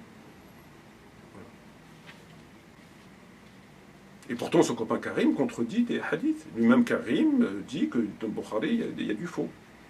Ben lui, il vous dit, si tu trouves un hadith qui contredit la logique, ou la science, tu prends le hadith. Mais tout ce qu'on a vu, tout ça, apparemment, ils n'entendent pas. C'est comme si moi je vous disais, si tu trouves une logique qui contredit le Coran, tu prends le Coran, ou une science. Là oui, parce que le Coran, il n'y a pas de doute. Dans le Coran, il n'y a pas de doute. Il n'y a aucun doute. Ou alors peut-être on a mal compris le verset, c'est possible. Mais il n'y a pas de doute dans le Coran. C'est la parole de Dieu. Mais le hadith, non. Non, évidemment que non. Donc quand tu trouves une science qui a été établie, qui contredit un hadith, tu prends évidemment la science. La science, elle ne trompe pas. Une science ne peut pas tromper. Si elle est établie, elle ne peut pas tromper. Une logique ne peut pas tromper. C'est comme ça. Donc, alors que dans Bukhari Muslim, il peut y avoir du faux. Et il y a du faux. Pour plein de raisons. Ben lui, il vous dit non. Sixième extrait. Du Coran. Vous savez ce qu'il dit, Daniel Hakikatjou, à propos des versets, des hadiths qui contredisent la science? Vous savez ce qu'il dit? Pendant que vous, ça vous fait trembler, vous, Satan est dans le nez, ça vous fait trembler, vous dites, oula, c'est quoi cette religion, j'y crois plus trop. Vous savez ce que dit Daniel? Il dit, quand je tombe sur un verset ou un hadith qui contredit la science, ça renforce mon iman, ça renforce ma foi. Sur un plan spirituel, je chéris vraiment les passages du Coran et les hadiths qui sont en contradiction avec les compréhensions scientifiques modernes. Ce sont pour moi des joyaux qui me fournissent la plus grande paix et un boost dans l'iman. Ça renforce son iman. Alors là, il nous parle d'un certain Daniel Hakikatjou. À propos des hadiths qui contredisent la science, quand je tombe sur un verset ou un hadith qui contredit la science, ça renforce mon iman. Ma foi, ce sont des joyaux, car pas découverts par la science. Le soleil se couche, le trône, etc. Alors c'est Daniel Hakikatjou, sûrement encore un infaillible. Parce que si c'est Hakikatjou qui l'a dit, c'est forcément bon. Ah bah, ici, tu as Hakikatjou. Donc Hakikatjou, quand il voit un verset ou un hadith, pas qu'un verset, un hadith aussi, qui contredit la science, il dit, moi je vais prendre le hadith. Si c'est Hakikatjou qui l'a dit, moi je veux bien.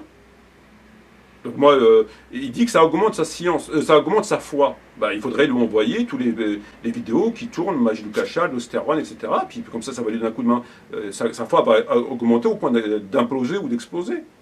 Parce que ça augmente sa foi, lui. Tu lui ramènes un hadith qui contredit la science, ça augmente sa foi.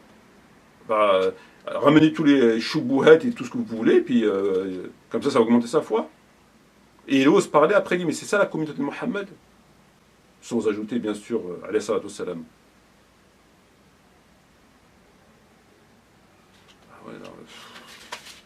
Entre un kafir sunnite qui dit ce qu'il dit et Karim qui nous explique que finalement c'est bien Jésus qui est sur la croix, il est mort et resté à la droite de Dieu, c'est vrai que c'est... Bon. Dernier extrait. Bon, comme il y a la photo de Islam et Karim, vous allez m'en parler, surtout de Karim là, parce qu'il a fait la polémique avec la crucifixion. Donc, me prenez pas la tête avec eux, j'ai rien contre eux. Karim il pense ce qu'il veut, lui il pense ce qu'il veut. Ce qu'il faut comprendre, c'est que ce sont des chercheurs qui ont des méthodologies différentes de la méthodologie classique. Par exemple, ça sert à rien de me dire, d'après le consensus des savants, lui c'est un hérétique, lui c'est un hérétique. Oui, bien sûr. Sauf que dans leur méthodologie, ils n'ont pas le consensus des savants. Dans la méthodologie classique, le consensus des savants est un argument juridique, mais dans leur méthodologie à eux, il n'a pas autant de poids. Donc ça ne sert à rien de le brandir pour les réfuter, puisque dans leur propre référentiel, il n'y a pas cet argument. Bon, là, celui-là, franchement, là, c'est fort. Alors, il nous dit, comme il y a la photo de Islam ibn Ahmed et Karim, vous allez m'en parler, parce qu'il y a sa photo sur la vidéo, surtout de Karim, parce qu'il a fait la polémique avec la crucifixion. Ne me prenez pas la tête avec eux, j'ai rien contre eux. Karim pense ce qu'il veut, Islam pense ce qu'il veut. Ce sont des chercheurs qui ont une méthodologie différente de la méthodologie classique. Ça ne sert à rien de me dire que d'après le consensus des savants, lui c'est un hérétique. Sauf que dans la méthodologie, ils n'ont pas le consensus des savants. Car la méthodologie des savants, le consensus des savants est un argument juridique. Mais dans la méthodologie de Karim et de l'autre, elle n'a pas autant de poids. La crucifixion ne m'intéresse pas comme Isaac ou Ismaël. Parce qu'il n'a pas les compétences. Lui n'a pas les compétences. Il n'a pas les compétences de contredire Karim. Il a une thèse qu'il va présenter à des savants. Alors là, c'est diabolique. Alors là, c'est diabolique. Alors, comme il a affaire à deux de ses copains, dont entre autres Karim, qui a tenu les propos que l'on connaît, il vient dire aux gens, il prend les devants en disant aux gens, oui, il y a la photo, vous allez m'en parler. Il dit, ne me cassez pas la tête avec eux.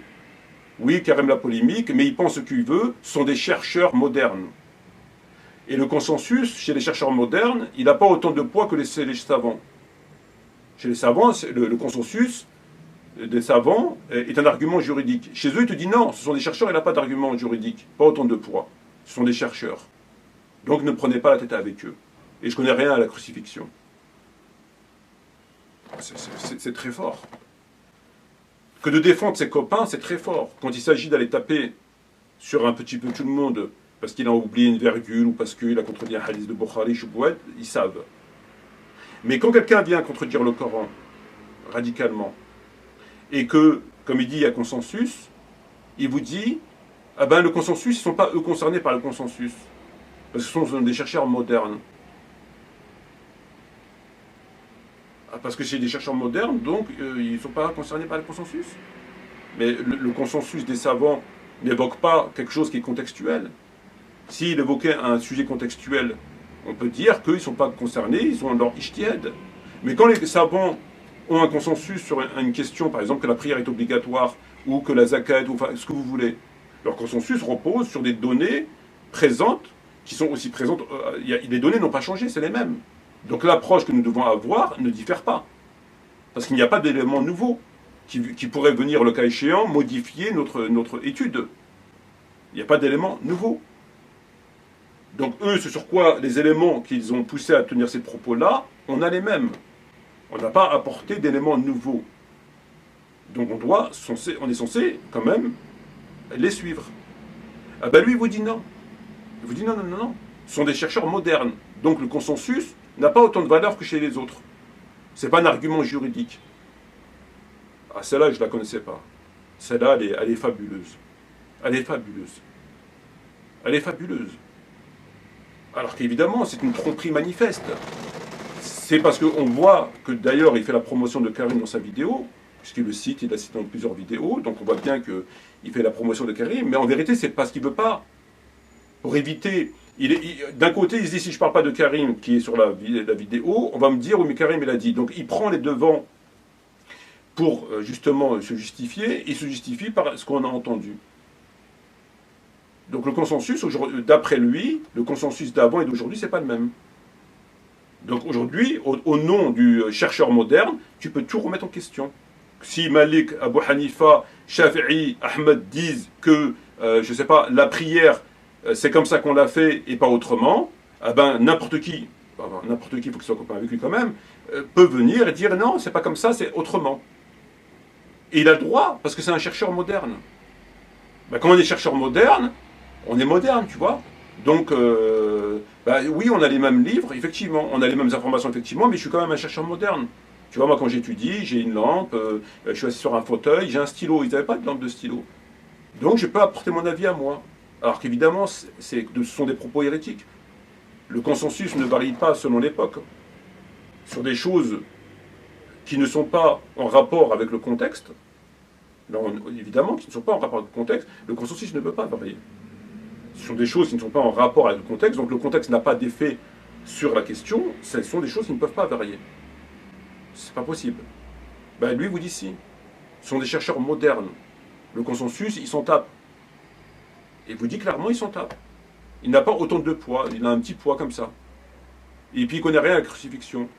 Ah, parce que sur les autres du sujet, il connaît. Parce qu'il faut connaître, en fait, il faut connaître en fait le sujet pour dire que ce sont des propos hérétiques. Alors que vous avez le verset qui dit clairement qu'ils n'ont pas tué ni crucifié, que c'était un faux semblant, etc. Et que tous les savants disent la même chose. Lui, il vous dit qu'il ne connaît pas, mais pour le reste, il connaît. Parce que là, il faut connaître. Il faut avoir fait Al-Azhar pour dire finalement c'était pas Jésus. Il n'y a pas besoin de connaître. Le verset il est clair. C'est comme des versets qui vous demandent de vous tourner vers la Mecque, ou comme des versets qui vous disent de jeûner le Ramadan, comme des versets qui vous disent Qul huwa Allahu ahad, ou comme des versets qui vous disent ce sont un verset qui est clair. Il n'y a pas besoin de connaissance. Il n'y en a pas. Voilà comment il défend son copain. Ils ne sont pas tenus au consensus, vous dit-il, au nom ce sont des chercheurs modernes. Alors qu'ils ne sont chercheurs de rien du tout, déjà pour commencer. Islam Mohamed, lui, c'est carrément, lui, c'est un cas psychiatrique. Karim al-Hanifi, il fait des débats interreligieux, il n'est pas dans la théologie au sens comme didacte, etc. Et son niveau est bien connu. Avec la démonstration qu'il nous a fait très récemment que Jésus était bien sur la croix et il est mort, je crois que le débat est clos. Et c'est pour ça qu'aucun savant n'a tenu ses propos. Pas même celui qu'il évoque du VIe siècle. Mais en vérité, c'est juste pour les défendre qu'il vous dit ça. c'est uniquement pour les défendre. C'est tout, c'est pour défendre son copain. Donc maintenant, vous devez savoir que le consensus diffère selon l'époque. Ça veut dire que quelqu'un qui se prétend chercheur alors qu'il est chercheur de rien du tout, peut tout remettre en question. Peut tout remettre en question. Tout. Oh non, je suis un chercheur moderne. Mais quand il s'agit d'aller frapper sur les autres pour un oui, pour un non, et leur faire dire ce qu'ils ne disent pas, et faire justement des choubouettes en surinterprétant les textes et tout ce qu'on a vu, là, il n'y a pas de problème. Quelqu'un qui passe son temps à dire les écoles, les écoles, les écoles, eh ben les écoles, il n'y a plus d'écoles. C'est de la pure manipulation.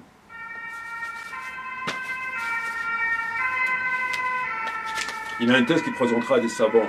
Il n'y a pas de thèse. Quelle thèse? Pourquoi qu'il ne la présente pas aux gens sur YouTube? Quand il parle de sujets divers et variés, il les dit sur YouTube. Pourquoi d'un seul coup il veut la présenter à des savants? Dis-la aux gens qui t'écoutent déjà. Pourquoi ce ne sont pas des chiens? Pourquoi ce sont des ânes? Ils ne méritent pas d'entendre ta thèse? Alors pourquoi tu leur sors tes thèses d'Isaac et d'Ismaël? Dans ces cas-là, pourquoi tu sors tes autres thèses?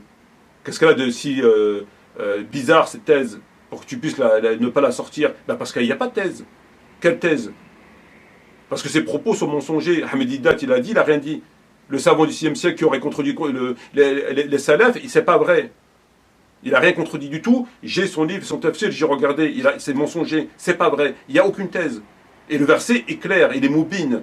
Ils ne l'ont ni tué ni crucifié. Ils l'ont pas tué, ils l'ont pas crucifié. Et toi, tu viens nous dire, ils l'ont tué, ils l'ont crucifié? Et tu nous parles du thèse, et lui vient le défendre en nous disant, moi je suis pas compétent. Parce qu'ailleurs, tu es compétent. Alors si tu n'arrives pas à être compétent de dire que dans le Coran, il est écrit clairement qu'ils l'ont pas tué, tu n'es pas compétent, tu es compétent de rien du tout dans ces cas-là. Dans ces cas-là, il n'y a rien qui est clair, finalement. Comment tu peux être compétent pour d'autres sujets moins clairs? C'est quand même incroyable. Mais parce que c'est son copain. C'est tout. Il défend son copain. Jusqu'au jour où il se retournera contre lui. Méthode des savants en consensus, mais c'est quand même incroyable. Karim pense ce qu'il veut. Ah bon? Bon, Bajrafil aussi pense ce qu'il veut. Et Bajrafil, c'est clair, ce qu'il dit. Tu as les compétences. Pour Bajrafil et lui, consensus, non, tout ça, c'est pas valable pour lui. Là, tu as les compétences de dire le prophète, il a dit, les écoles, ils disent, le Coran a dit, là, tu as les compétences. Ah oui, il y a des compétences, bien sûr. Sur ce, je vous dis assalamu alaikum wa rahmatullahi wa barakatuh. Donc me prenez pas la tête avec eux, j'ai rien contre eux, Karim il pense ce qu'il veut, lui il pense ce qu'il veut. Ce qu'il faut comprendre, c'est que ce sont des chercheurs qui ont des méthodologies différentes de la méthodologie classique. Par exemple, ça sert à rien de me dire, d'après le consensus des savants, lui c'est un hérétique, lui c'est un hérétique. Oui, bien sûr, sauf que dans leur méthodologie, ils n'ont pas le consensus des savants. Dans la méthodologie classique, le consensus des savants est un argument juridique, mais dans leur méthodologie à eux, il n'a pas autant de poids. Donc ça ne sert à rien de le brandir pour les réfuter, puisque dans leur propre référentiel, il n'y a pas cet argument. C'est ça la communauté de Muhammad. Ça tombe sur un hadith bizarre, ça se met à douter.